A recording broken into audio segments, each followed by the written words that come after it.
Νικητής λοιπόν της πρώτης δημοτικού, για την ακρίβεια είχαμε ισομαθμία στην πρώτη θέση, αλλά με την άρση κριτηρίων ισομαθμίας, πρωταθλητής πρώτης δημοτικού Θεσσαλονίκης Χαλκιδικής, ο Ακιμίδης Θόδωρος.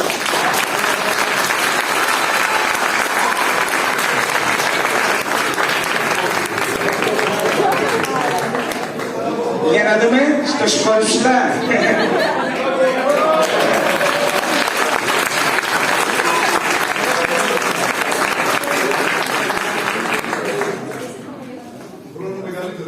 Πρώτη μαθήτρια η Τριανταφυλλίδη Σοφία.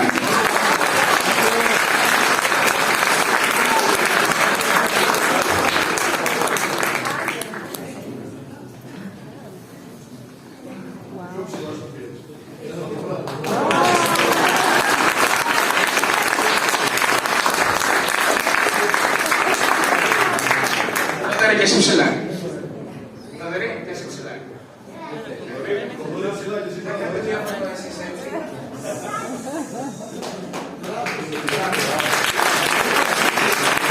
Λοιπόν, να συνεχίσουμε, τα παιδιά μένουν εδώ.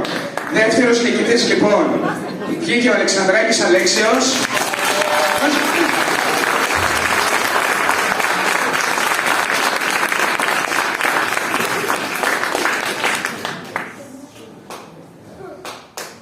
Και τρίτος νικητής, ο Μαρινόπουλος Σεραφείμ. Συγγνώμη, ο Χριστοβιέρης Κωνσταντίνος. Συγγνώμη.